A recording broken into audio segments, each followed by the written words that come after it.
Ahoj, jak jste viděli v předchozím příspěvku, vypsali jsme soutěž o 3D pero a pro toho, kdo nazbírá nejvíc lajků pod videem, na kterém bude PF s RedNetBotem.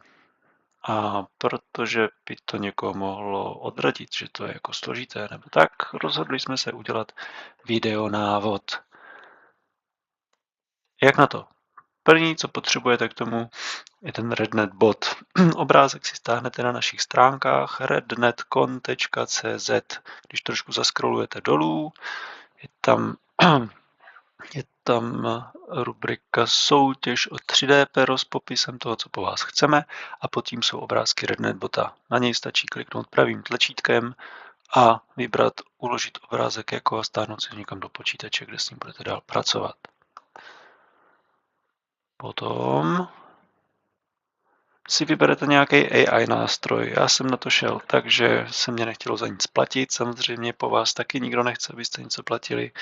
Takže jsem do Google napsal něco jako, že foto to video AI free tool a našlo mě to tady Easy Made AI.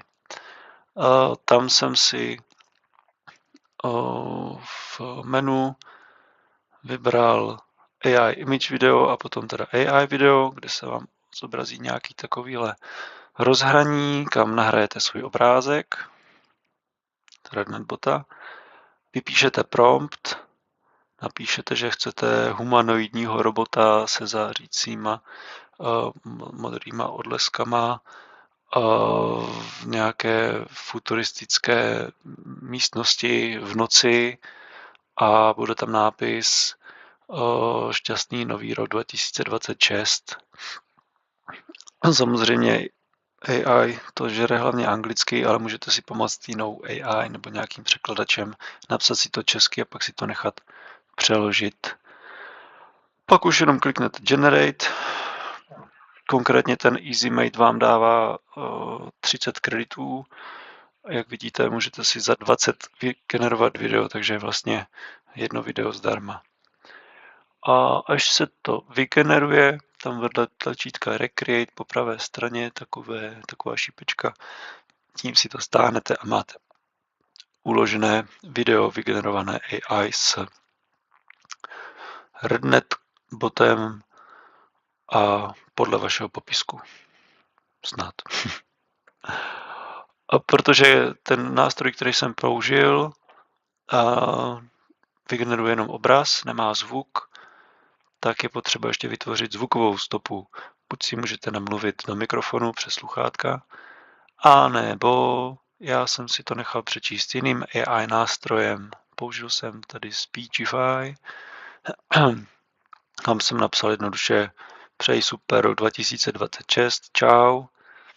Můžete si vybrat pro češtinu buď Ambrože nebo Bertu, kteří vám to přečtou, a potom, co to přečtou, si kliknete na stáhnout. Protože jsem nezkoumal víc nástrojů, které to umí, a ten předchozí, to Speechify, generuje zvukový soubor ve formátu OGG, se kterým jsem měl pak problémy v editoru videa, tak jsem si to musel převést na MP3. K tomu jsem použil ATube Catcher, což je downloader, můžete si přes něj stahovat videa z YouTube, pokud neznáte, a má v sobě videokonverter a zvládá i právě tu zvukovou stopu ve formátu OGG převést na MP3, takže jsem si to prostě ještě nechal překonvertovat. Ale můžete to namluvit, budete to mít v MP3, nebo použijete prostě jiný nástroj. Vyhledávač vám určitě najde něco zdarma, co bude možná víc vyhovovat, než to, co jsem si našel já. A potom sestříhání konečného videa, poslední krok, téměř. Máte vygenerované video, máte vygenerovanou zvukovou stopu, je to potřeba spojit. Můžete použít některý z nástrojů, které jsou taky zdarma, třeba CapCut. Já používám od Windowsu XP Windows Movie Maker, který mi přijde dostatečně dostačující asi jako malování.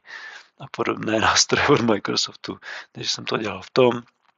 Vložíte video, zložíte zvuk, spojíte to, nastavíte trošku, posunete časování a uložíte si to ve formátu, jakém potřebujete. A to bude vaše konečné soutěžní video. No a to nám potom pošlete buď na Instagram nebo na Facebook, jestli to umí, případně na mail rednet.con@rednet.in a to video by mohlo vypadat nějak takto. Přeji super rok 2026. Čau. Tak jo, to je celý. Tady to celé mě zabralo asi půl hodinky, tak máte co dělat. Třeba se na tom naučíte nové věci. A my se těšíme na soutěžní příspěvky. Ať se daří. Čau.